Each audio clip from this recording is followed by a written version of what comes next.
Bonjour et bienvenue. Si vous n'avez pas eu le temps de vous mettre à jour sur les dernières nouvelles locales, ne vous en faites pas parce que TVME est là.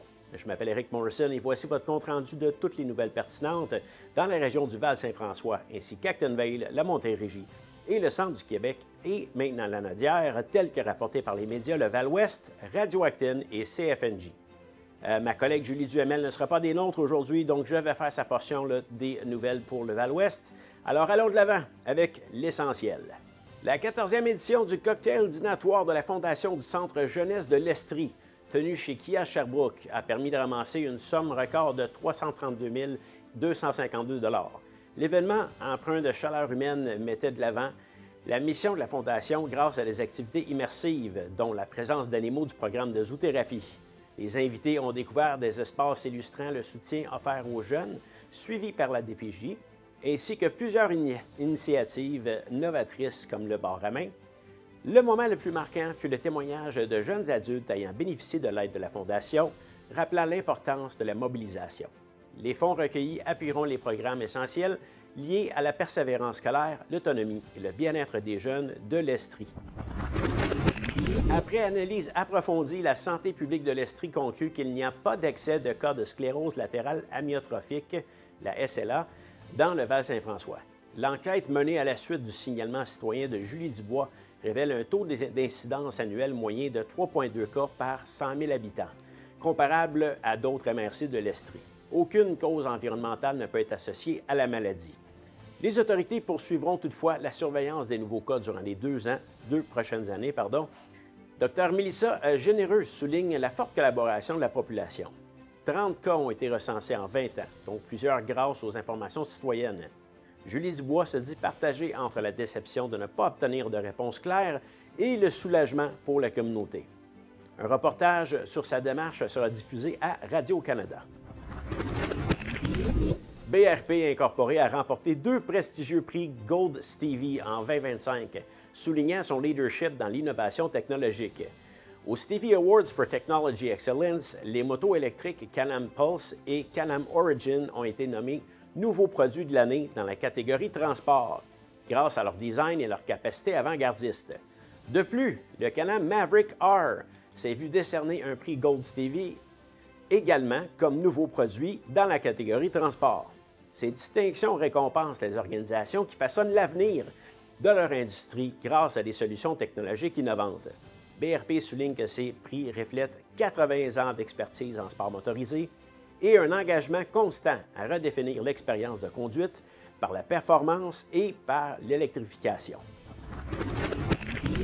Après plus de 3 millions de dollars d'investis et des années de recherche, une équipe de l'Université de Sherbrooke et du CRCH-US s'apprête à révolutionner la détection du cancer de la vessie grâce à un test d'urine rapide, moins invasif et plus accessible que la cystoscopie.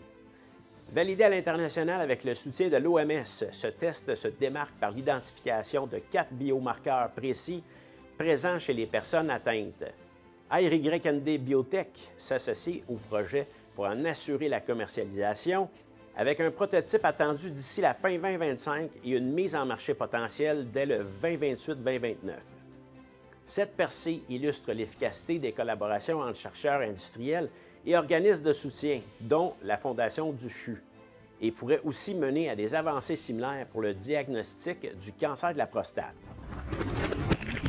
La Corporation de développement socio-économique de Stoke lance 2 projets culturels d'envergure pour dynamiser la vie communautaire. L'Instrumentech de Stoke et les dimanches musicaux. L'Instrumentech, premier service local de prêt d'instruments, offre gratuitement guitare, percussion, violon, clavier, trompette et plus encore, afin de démocratiser la pratique musicale et encourager la participation citoyenne. En parallèle, une nouvelle série de concerts, les Dimanches musicaux, débutera le 16 novembre au Centre communautaire avec le duo aux Trives, formé par Mara Tremblay et Catherine Durand. L'événement combine musique, produits locaux, activités familiales et jam ouvert après le spectacle. Appuyé par plusieurs partenaires régionaux, ces initiatives visent à rendre la culture plus accessible et faire rayonner Stoke grâce à l'implication de toute la communauté. Le Centre d'aide aux entreprises du Val-Saint-François célèbre 40 ans d'appui au développement des économies locales. Fondé en 1985, en pleine récession, il a été créé pour soutenir les entrepreneurs qui ne pouvaient obtenir de financement auprès des banques. Depuis, le CAE contribue à contrer la dévitalisation en aidant au maintien des commerces de proximité. Son offre repose sur 4 volets: accompagnement, outils, développement et financement. En 4 décennies, il a investi 28,6 millions dans la région, générant 161 millions en investissements totaux et en permettant de créer ou préserver 6 937 emplois. Travaillant en collaboration avec Développement Val-Saint-François et d'autres partenaires, l'organisation se distingue par sa flexibilité et son soutien personnalisé aux entrepreneurs, tout en favorisant les réseaux d'affaires et l'innovation locale. Le Rivage du Val-Saint-François, organisme dédié à l'intégration et au mieux-être des personnes vivant ou ayant vécu des enjeux de santé mentale, gagne en visibilité grâce à une présence grandissante dans la communauté. Basé à Richemont, il a notamment pris un rôle majeur cet été en agissant comme organisme porteur du premier festival Richemont en Richemont. Un succès qui a renforcé les liens entre participants, bénévoles et citoyens. Sa programmation automnale demeure variée: ruches d'or, soirées, open mic, dîner communautaire, acupuncture solidaire, groupes d'entraide, café-discussion et nouvelles activités comme un groupe de marche et un journal créatif. Pour réduire les obstacles à la participation, le Rivage offre même désormais le remboursement des frais de transport. L'organisme continue à promouvoir l'inclusion, l'expression artistique et l'entraide dans tout le territoire.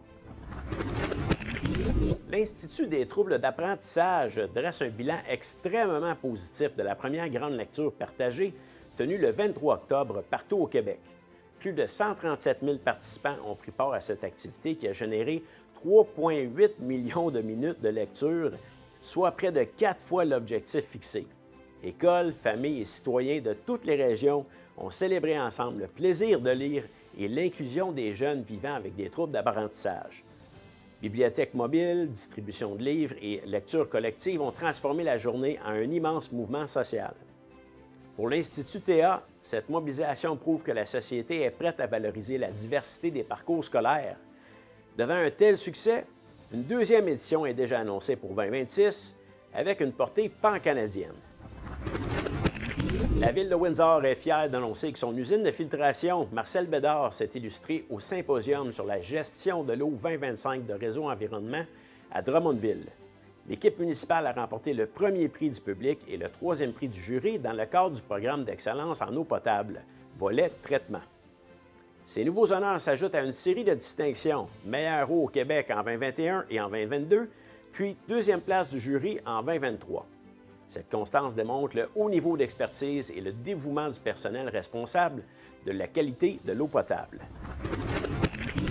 Le député André Bachand tient à saluer M. James Johnston, maire du canton de Melbourne, qui a annoncé qu'il ne sollicitera pas de nouveau mandat à l'automne 2025, concluant ainsi une carrière municipale exceptionnelle de 38 ans. Entré en politique en 1982, il a été tour à tour conseiller puis maire, occupant cette dernière fonction au cours des 16 dernières années. Sous sa gouvernance, Melbourne a connu des avancées marquantes, notamment la modernisation des infrastructures, le renforcement des services intermunicipaux et l'arrivée du réseau de fibre optique de Cooptel en 2019, un levier essentiel pour l'avenir numérique du territoire.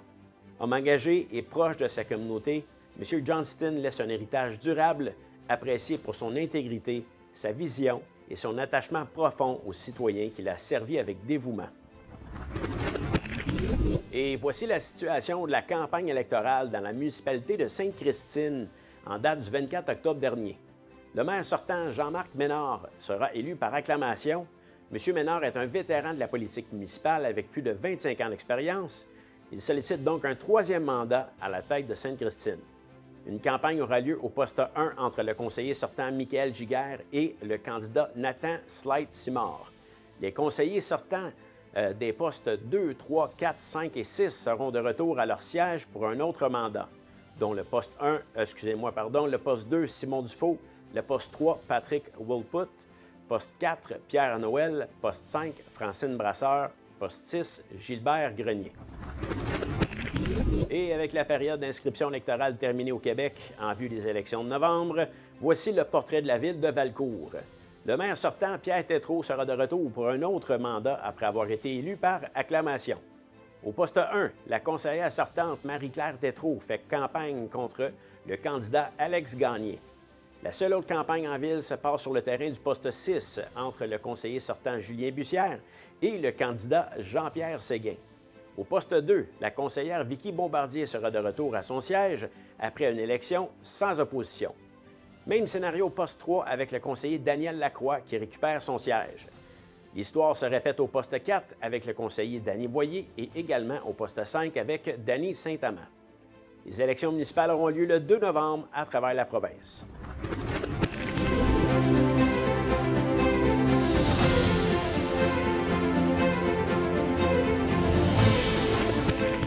Et maintenant pour les sports et événements. Les citoyennes et citoyens sont invités à participer à 2 séances publiques importantes qui auront lieu le 3 novembre dans le secteur du Val-Saint-François. À Lawrenceville, la séance du conseil municipal se tiendra de 19h30 à 22h à la salle communautaire située au 1551 rue principale. Ce sera l'occasion d'en apprendre davantage sur les dossiers en cours, les projets en développement et les décisions qui touchent directement la communauté. Du côté de Windsor, une séance publique se déroulera également de 19h à 22h. Les résidents y sont conviés afin de suivre les discussions municipales, poser des questions et faire valoir leurs préoccupations. Dans les 2 cas, la participation citoyenne demeure essentielle pour soutenir la transparence, le dialogue et le dynamisme local. Tous sont bienvenus. Et maintenant, pour les nouvelles de Radio Acton, pour les secteurs de Actonville, la Montérégie et le centre du Québec. Après un long litige entre Drummondville et le regroupement des pompiers et pompières de la ville, les 2 parties sont finalement parvenues à une entente de principe confirmée le 18 octobre passé. 88 des membres du regroupement ayant voté sur l'offre de la ville se sont dit favorables aux conditions présentées dans la proposition de convention collective. Le service de protection d'incendie de Drummondville affichait des moyens de pression visuelle depuis plusieurs mois pendant les négociations. Les pompiers et pompières de Drummondville étaient sans convention depuis environ 4 ans. L'Union des producteurs agricoles du Centre du Québec presse les gouvernements provincial et fédéral d'augmenter de manière significative les budgets consacrés à l'agriculture afin d'assurer la viabilité des fermes. L'organisation réclame aussi un soutien accru pour la transition écologique et le remboursement des coûts associés à la tarification carbone qui pèse lourdement sur les producteurs. Selon l'UPA, ces mesures sont essentielles pour aider le secteur à s'adapter au changement climatique et pour assurer une répartition plus équitable des responsabilités environnementales. Elle souligne par ailleurs que les dépenses actuelles liées à l'agriculture au Québec et au Canada demeurent sous la barre de 1 %, loin de la moyenne mondiale de 2 %. L'Union demande que des actions concrètes soient mises en œuvre rapidement pour soutenir les agriculteurs. Un petit rappel de la part de Wickham, la municipalité rappelle que la date limite du dernier versement des taxes municipales de 2025 est fixée au 31 octobre prochain. Wickham rappelle aux citoyens qu'ils peuvent payer leurs taxes municipales de manière automatisée via leur institution financière participante et les encourage à s'informer auprès de leur banque. Pour plus d'informations, rendez-vous sur le site Internet de la municipalité de Wickham. La municipalité du canton de Roxton a effectué l'affichage de l'horaire de vidange des fosses septiques qui sera réalisé par la Régie intermunicipale sur le territoire du canton de Roxton. L'opération aura lieu du 4 au 11 novembre prochain. Pour connaître l'horaire des opérations par secteur, le canton de Roxton invite les citoyens à joindre la Régie intermunicipale d'Acton et des Mascoutins au 450-774-2350. La période d'inscription des entreprises pour la 10e gala distinction se poursuit jusqu'au 28 novembre 2025. Les formulaires de participation sont disponibles au www.chambredecommerce.info/événements. Le gala est organisé par la Chambre des commerces de la région d'Acton en collaboration avec la SADC Acton Saint-Hyacinthe et aura lieu le 2 mai 2026. Dans la région, 2 citoyens ont reçu le prix Dollar Morin pour leur engagement bénévole exceptionnel en loisirs et en sport. La ministre Charest a remis le prix de la région du Centre du Québec à M. Luc Pinard. Du côté de la Montérégie, c'est Mme Hélène Noël Bédard du Cercle des fermières qui a reçu le prix de la part du ministère. Les prix ont été remis aux récipiendaires lors d'une cérémonie tenue le 17 octobre dernier. Le Zoo de Granby et Conservation de la Nature Canada ont annoncé un partenariat à long terme visant à protéger la biodiversité québécoise. L'entente de 4 ans d'une valeur de 1,1 million permettra aux organisations concernées de se consacrer notamment à la protection et à la mise en valeur de la biodiversité du Québec. La contribution financière versée par CNC provient du projet accéléré de la conservation.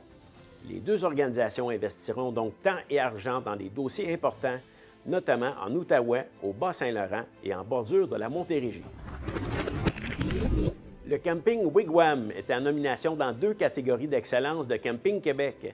La direction du camping a annoncé avoir remporté le prix Bâtisseur d'aujourd'hui 2025 lors du Gala d'excellence. Le camping Wigwam est situé sur la rue principale à Upton.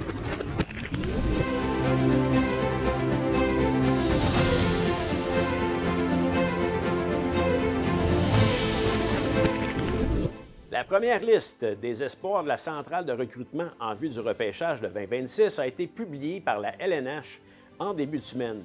Les Voltigeurs comptent 4 joueurs de leur formation sur cette liste d'espoirs en vue du prochain repêchage de la Ligue nationale. Le gardien Jan Laris a reçu une cote de B, indiquant une possible sélection en 2e ou 3e ronde.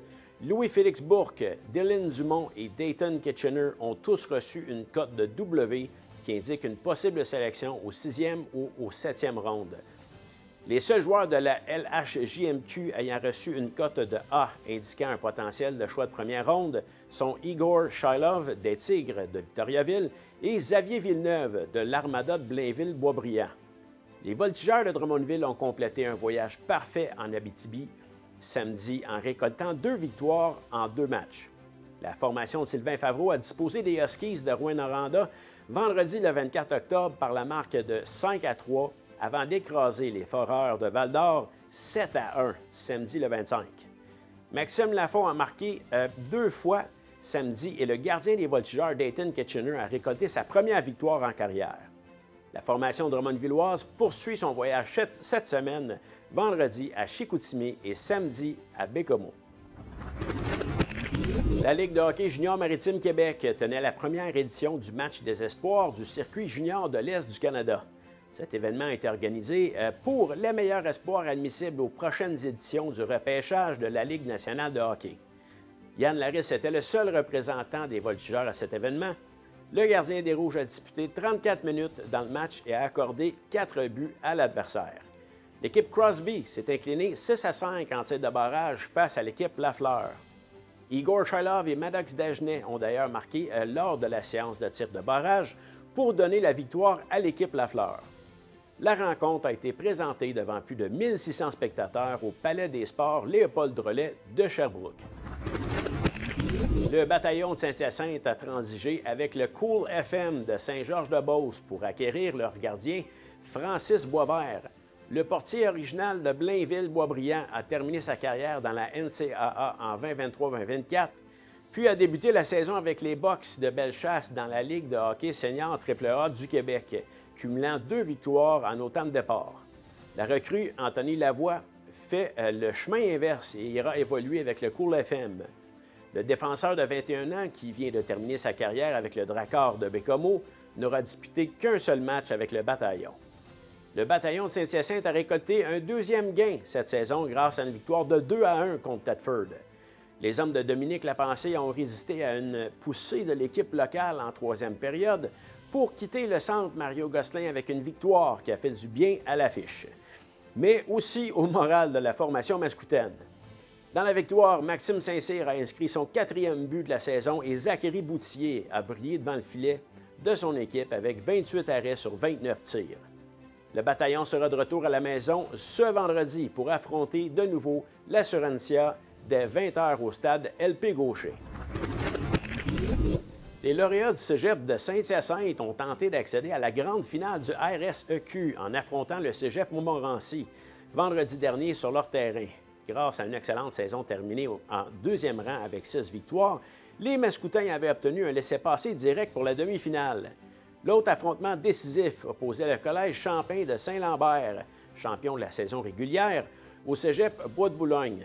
La grande finale du soccer collégial D1 s'est tenue dimanche le 26 octobre à 13 h.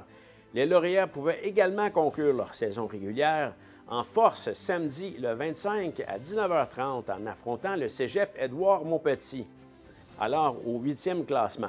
Saint-Hyacinthe n'avait subi qu'une seule défaite en 8 rencontres avant ces matchs cruciaux. Cette émission ne serait pas possible sans la précieuse collaboration de Cooptel. Cooptel vous offre une vaste gamme de forfaits pour la télévision, la téléphonie et l'Internet, convenant à tous les types d'utilisateurs et à tous les budgets. Le Val-Ouest, le premier média web indépendant, local, régional et au service des citoyens de la MRC du Val-Saint-François.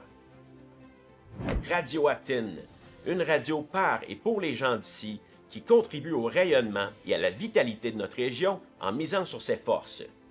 Et enfin, CFNJ, la station de radio de la région de Lanaudière, dont la mission principale est l'information régionale. Et maintenant, pour les informations de Lanaudière, fournies par notre collaborateur, la radio CFNJ.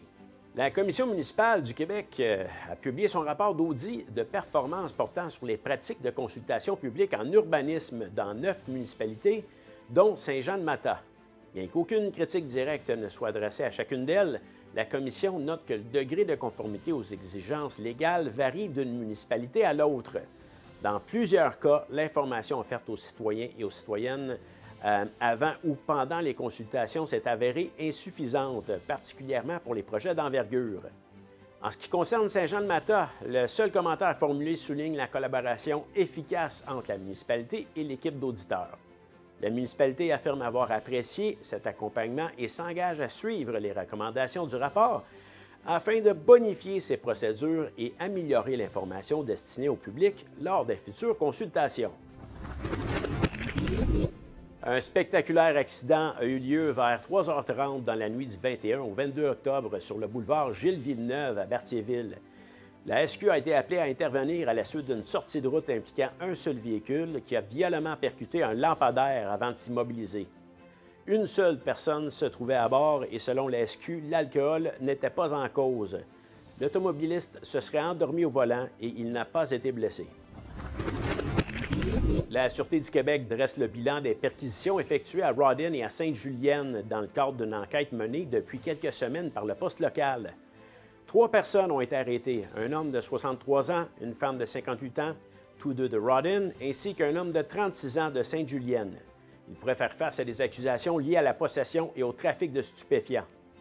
Les policiers ont découvert un lieu de transformation du cannabis et ont saisi d'importantes quantités de drogue. Plus de 700 grammes de cannabis, 300 grammes de résine, 200 grammes de graines de cannabis, quelques 150 comprimés de méthamphétamine, des médicaments sous ordonnance, des cigarettes de contrebande, du matériel servant à la transformation et au trafic, ainsi que 1 000 $ en argent comptant ont aussi été confisqués. Le député bloquiste de Joliette-Manawan, Gabriel Sainte-Marie, réclame d'urgence le déblocage de l'argent permis par Ottawa pour venir en aide à l'industrie du bois d'œuvre. M. Sainte-Marie rappelle que le ministre responsable, Mélanie Joly, a annoncé en août dernier une aide d'1 milliard de dollars et qu'on attend toujours, notamment à Saint-Michel-des-Saints, où les opérations de sciage sont suspendues à cause des tarifs de 45 % décrétés par les Américains. La semaine dernière, le directeur général de l'usine, Jean-François Champoux, a indiqué que l'usine serait réouverte sur réception des prêts promis au plus tard début janvier. La place Carl-Tremblay à l'Assomption sera officiellement inaugurée le 13 novembre en début de soirée. Ce sera l'occasion de visionner le film-concert Événement Québec. L'inauguration sera animée par Kevin Hull, acteur et chanteur dans Pub Royal, la comédie musicale des Cowboys fringants. Ce sera aussi l'occasion de voir pour la première fois le mur construit en l'honneur du défunt chanteur des Cowboys. Il semble qu'il y aurait du retard dans le projet d'implantation d'un service de transport médical héliporté qui devait desservir le nord de Lanaudière. Lancé en août, l'appel d'offres devait se terminer le 22 septembre. Or, le donneur d'ouvrage, le ministère des Transports et de la Mobilité durable, a informé CFNJ qu'il a reçu des questions de soumissionnaires potentiels depuis sa publication, de sorte que des addendas ont été rédigés pour préciser les éléments du devis.